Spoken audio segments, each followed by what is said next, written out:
सपने वो नहीं है जो हमें रात में दिखाई देते हैं। सपने वो नहीं है जो हमें रात में दिखाई देते हैं। सपने वो हैं जो हमें रात में नींद नहीं आने देते हैं। हाय गाइस, कैसे हो आप? मैं हूं महेश कुमार चौधरी। स्वागत है आपका आपके स्टडी चैनल इंग्लिश गुरु में। दोस्तों, आज आपके लिए फिर से मैं हाजिर हूं एक इंग्लिश का अच्छा सा टॉपिक लेकर के। और वो टॉपिक भी वोकेबुलरी से संबंधित है, जिसका नाम है केस। केस मीन्स कारक। तो जी हाँ, बिना कोई देरी किए आइए अपने टॉपिक पर चालू करते हैं। यदि आप इस चैनल पर नए हैं तो चैनल को सब्सक्राइब करें, लाइक करें, शेयर करें। तो बिना कोई देरी किए आइए टॉपिक शुरू करते हैं। तो देखो दोस्तों, आज केस। केस का मतलब होता है कारक, यानी नाउन। नाउन से संबंधित है टॉपिक, CASE। केस मीन्स कारक। जैसे हिंदी और संस्कृत में आपने कारक पढ़े होंगे, वैसे ही अंग्रेजी में भी कारक होते हैं। इनको अपन दूसरा नाम दे सकते हैं, विभक्ति। विभक्ति भी इसको हम कह सकते हैं।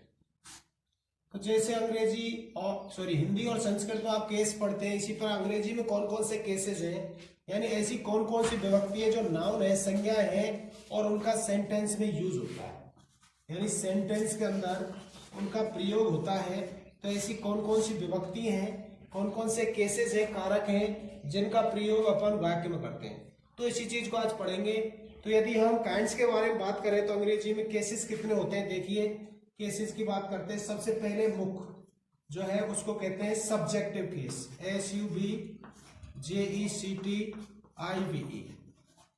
Subjective case. सब्जेक्टिव केस का मतलब होता है कर्ता कारक। सब्जेक्टिव केस का मतलब होता है कर्ता कारक। देखो, कर्ता कारक के बारे में क्या कह सकते हैं। कर्ता कारक उसको कहते हैं जो वाक्य में ऐसी नाउन जो कर्ता के रूप में प्रयोग होती है, यानी ऐसी नाउन जो कर्ता के रूप में वाक्य में प्रयोग होती है। कर्ता के रूप में वाक्य में प्रयोग होती है। वाक्य में प्रयोग होती है। वाक्य में प्रयोग होती है।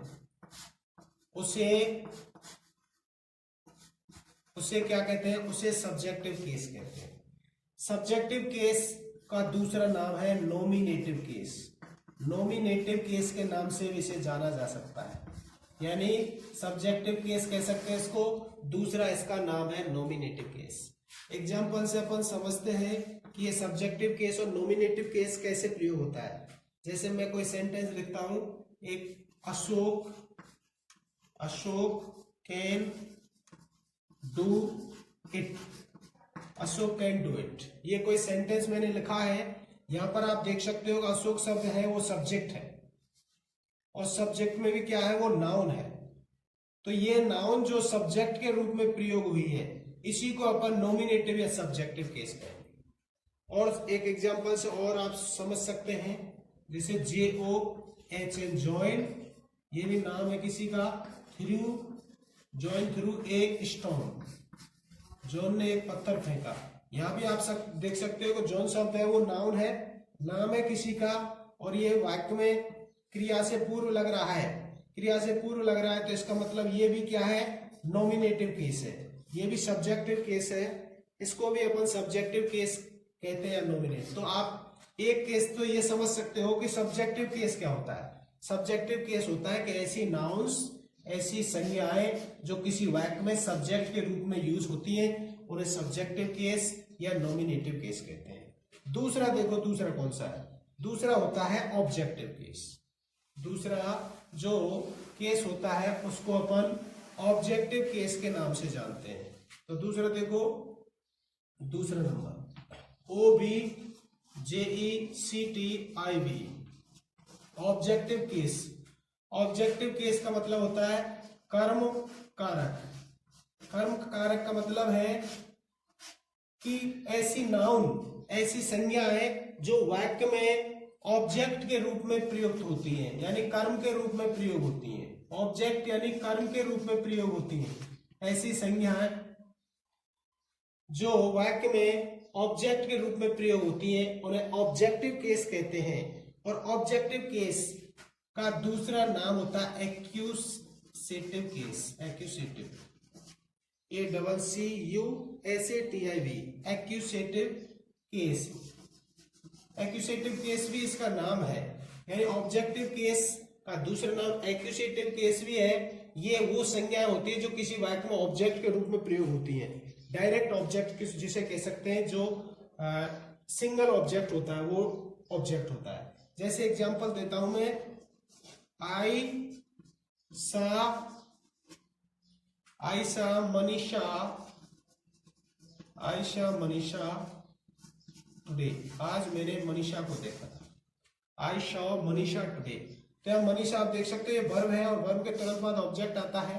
तो यहाँ ये ऑब्जेक्ट आप देख सकते हो, और ऑब्जेक्ट क्या है, ये नाउन है। तो नाउन कौन सा हुआ है, एक्यूसेटिव केस हुआ, ऑब्जेक्टिव केस हुआ। तो जो नाउन वर्ब के बाद यूज हो रही है ऑब्जेक्ट के रूप में, और ऑब्जेक्ट के रूप में जो नाउन प्रयोग होती है उसी को ऑब्जेक्टिव केस या एक्यूसेटिव केस कहते हैं। एक एग्जांपल और देता हूं मैं, ही गेव ए गिफ्ट। उसने मुझे he gave a gift yesterday। उसने एक उपहार दिया, उसने एक उपहार दिया। तो he gave a gift yesterday। तो गिफ्ट शब्द क्या हुआ, देखो वर्ब के तुरंत बाद गिफ्ट शब्द नाउन है, और नाउन का मतलब ऑब्जेक्ट है ये, और ऑब्जेक्ट का मतलब है कि ये वर्ब के तुरंत बाद प्रयोग हो रहा है, इसीलिए इसको ऑब्जेक्टिव केस या एक्यूसेटिव केस कहेंगे। तो ये आप समझ सकते हैं कि दूसरा जो केसेस का प्रकार है वो ऑब्जेक्टिव केस यानी कर्म कारक है। और कर्म कारक का मतलब है कि ऐसी नाउन जो किसी सेंटेंस के अंदर ऑब्जेक्ट के रूप में यूज होती हैं उसे ऑब्जेक्टिव केस या एक्यूसेटिव केस कहते हैं। इसके अलावा तीसरा केस देखते हैं, तीसरा कौन सा होता है। तीसरा प्रकार और कौन सा होता है, जो कारक विभक्ति का होता है, जो सेंटेंस के अंदर प्रयोग किया जाता है, उसको कहते हैं, तीसरा होता है dative case, DATIV। Dative case का मतलब भी अपन कर्म से ही, कर्म कारक से ही संबंधित कर सकते हैं। कर्म कारक से इसलिए कह सकते हैं कि जब किसी सेंटेंस में डबल ऑब्जेक्ट आता है, जब किसी सेंटेंस में डबल ऑब्जेक्ट आता है, और डबल ऑब्जेक्ट में एक इनडायरेक्ट ऑब्जेक्ट होता है और एक डायरेक्ट ऑब्जेक्ट होता है। तो इनडायरेक्ट जो ऑब्जेक्ट होगा, वो इनडायरेक्ट ऑब्जेक्ट क्या होगा, किसी का नाउन होगा, वो पर्सन होगा, इसलिए उसको इनडायरेक्ट ऑब्जेक्ट कहेंगे। तो वो जो इनडायरेक्ट ऑब्जेक्ट पर्सन होगा वही डेटिव केस कहलाएगा, वही कर्म कारक कहलाएगा। तो जैसे एग्जांपल से आप समझ सकते हैं डेटिव केस के बारे में। जैसे मैं दे रहा हूं एक उदाहरण, he gave me a pen. ये एग्जांपल है, he gave me a pen. यहां पर देखो गेव शब्द वर्ब है, और इसके बाद ये मी ऑब्जेक्ट है, और यहां भी ऑब्जेक्ट है। तो इसको तो अपन डायरेक्ट ऑब्जेक्ट कह सकते हैं, और इसको इनडायरेक्ट ऑब्जेक्ट कहेंगे, क्योंकि ये पर्सन है, ये नाउन है, प्रोनाउन है ये, इसलिए इसको इनडायरेक्ट ऑब्जेक्ट कहेंगे। इस प्रोनाउन की जगह अपन नाउन भी यूज कर सकते हैं, और प्रोनाउन भी एक नाउन का हिस्सा है, इसलिए अपन प्रोनाउन भी यूज कर सकते हैं। ही गेव शीला कर सकते हैं, चलो किसी का नाम कर देते हैं हम, he gave Sheela a pen, उसने शीला पे। तो यहाँ पर आप देख सकते हो कि इनडायरेक्ट ऑब्जेक्ट है। तो इनडायरेक्ट ऑब्जेक्ट जब होता है किसी सेंटेंस में, तो वो इनडायरेक्ट ऑब्जेक्ट जो यूज होता है सेंटेंस में, और वो जो नाउन होती है वो डेटिव केस के नाम से जानी जाती है। एक उदाहरण और आपको देता हूं मैं, शी मेट मीना,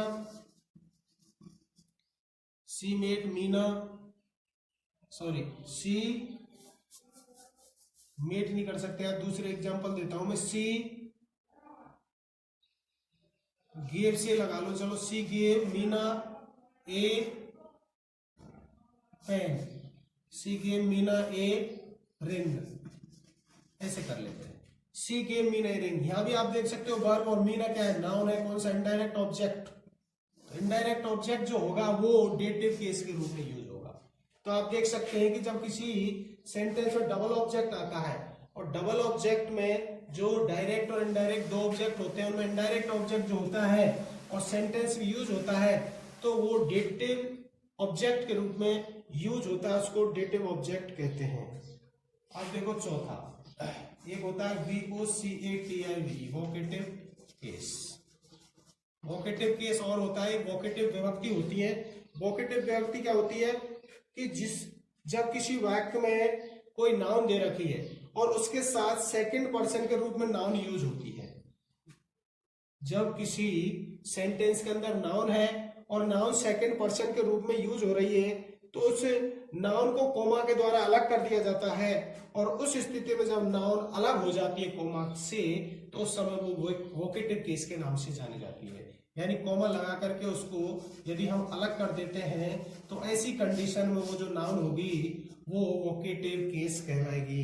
जैसे आप एग्जांपल से समझ सकते हैं कि वोकेटिव केस क्या होता है। एग्जांपल देता हूं मैं, जैसे मैं कहता हूं कि are you coming comma Ashok. Are you coming Ashok, Ashok क्या आप आ रहे हो?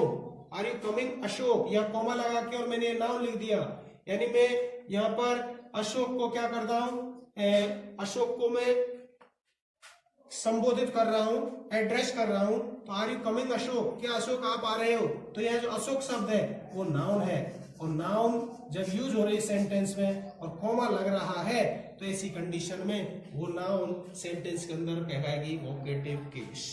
एक एग्जांपल और दे सकते हैं और कह सकते हो आप, जैसे किसी को Ram comma take that chair, take that chair, Ram आप उस कुर्सी को लो, राम टेक दैट चेयर, उस कुर्सी पे बैठ जाओ आप। तो यह राम शब्द है, कोमा लग रहा है, ये वोकेटिव केस है। तो आप सीख सकते हैं, उसको समझ सकते हैं कि वोकेटिव केस का यूज किस प्रकार होता है। ऐसे आप देख सकते हो कि चौथा प्रकार मैंने आपको केस का बताया। इसके बाद आता है अगला केस। अगला केस कौन सा आता है देख दो, अगला केस आता है अपना पजेसिव केस। पजेसिव केस देखते हैं, POSSESSIVE, possessive case. Possessive case के बारे में हम समझ सकते हैं। पजेसिव क्या होता है? पजेसिव का मतलब होता है इसमें पजेशन होता है, POSSESSIO, पजेशन का मतलब स्वामित्व, स्वामित्व होता है इसमें, और स्वामित्व का मतलब होता है अधिकार। अधिकार बताते हैं हम किसी चीज के माध्यम से, उसको पजेशन कहते हैं। ऐसे केस को पजेसिव केस कहते हैं। इसका दूसरा नाम जेनिटिव केस भी है, जेनिटिव, यानी पजेसिव केस का नाम दूसरा है जेनिटिव। जेनिटिव केस भी इसको कह देते हैं। जैसे मैं कहता हूं, एग्जांपल से आपको समझा देता हूं कि जेनिटिव केस और पजेसिव केस को क्या होता है। जैसे मैंने कह दिया कि दिस इज राम, राम और अपस्ट्रोफी एस, ये अपस्ट्रोफी एस लगा दिया हमने, यही पजेसिव केस हो गया। UMBRA umbrella, this is Ram's umbrella, ये तो राम का अम्ब्रेला है। तो ये राम शब्द नाउन है और अपस्ट्रोफी से हमने इसको पजेसिव यानी स्वामित्व बता दिया राम का। तो ये जो नाउन हुआ, ये जो संज्ञा हुई, वो जेनेटिव केस में आएगी, पजेसिव केस में आएगी। इस प्रकार के जो कारक होते हैं, इस प्रकार की जो विभक्तियां होती हैं, जो नाउन होती है, जो वाक्य में प्रयोग की जाती है, उनको पजेसिव केस या पजेशन कहते हैं। और इसको देख सकते हो, द बॉयज बुक, लड़के की पुस्तक, मैंने सेंटेंस को अधूरा कर दिया, फ्रेज बना दिया। द बॉयज बुक, ये कोमा के द्वारा हमने कर दिया लड़के की पुस्तक, तो यहां भी ये पजेसिव केस या जेनिटिव केस हो गया। और कह सकते हैं द किंग्स क्राउन, राजा का मुकुट। तो यहाँ आप देख सकते हो किंग शब्द भी क्या है, ये भी नाउन है। तो नाउन क्या यूज हो रहा है पजेसिव केस के रूप में, यानी जिसको अपन जेनिटिव केस के नाम से जाना जाता है। तो आप देख सकते हो पांचवा मैंने केस के बारे में बताया, और एक केस और है उसको भी मैं आपको बता देता हूं।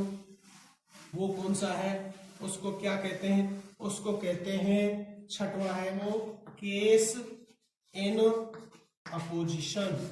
Case in opposition, case in opposition का मतलब होता है ऐसा कारक, ऐसी विभक्ति जो सेंटेंस में अपोजिशन के रूप में यूज होती है, उसे केस इन अपोजिशन कहते हैं। इसका दूसरा नाम नाउन इन अपोजिशन भी होता है।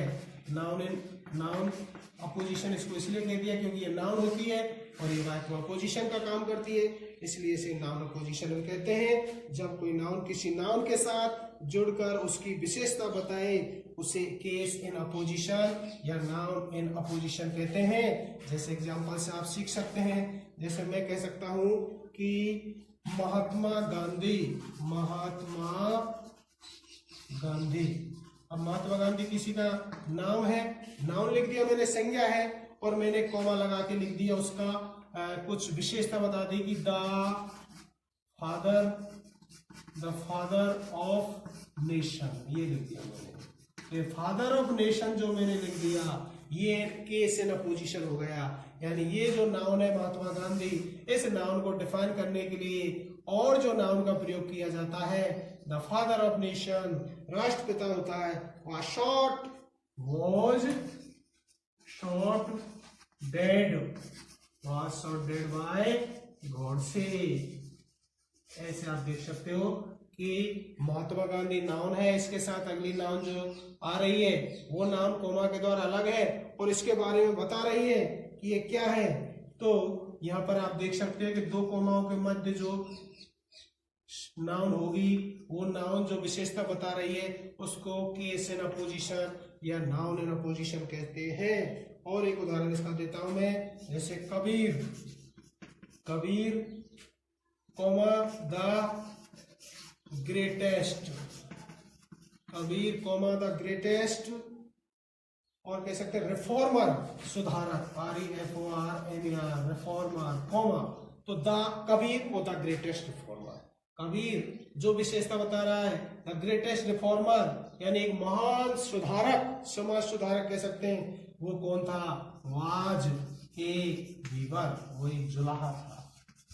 अपन कह सकते हैं कि ये शब्द जो है, ये जो सेंटेंस फ्रेज है, जो नाउन आपको दिख रही है, जो नाउन के लिए अपोजिशन का काम करती है, नाउन की विशेषता बताती है, नाउन के साथ जुड़ करके उसके बारे में कुछ बताती है, उसे केस इन अपोजिशन या नाउन इन अपोजिशन कहते हैं। तो दोस्तों मैंने आपको बताया कि हमारे जो केसेस होते हैं, कारक होते हैं, विभक्तियां होती हैं, जो नाउन होती हैं वो सब्जेक्ट, ऑब्जेक्ट और पजेसिव और डेटिव और वोकेटिव और केस इन अपोजिशन के रूप में और पजेसिव के रूप में प्रयुक्त होती हैं। उस सारी चीज को अपन केसेस यानी विभक्तियां कहते हैं, कारक कहते हैं। तो आज मैंने आपको जानकारी दी है कि आपको अच्छी लगी होगी कि नाउन केसेस से संबंधित काफी अच्छी जानकारी है। इसको आप पूरा वीडियो को देखेंगे तो आपकी समझ में आ जाएगा।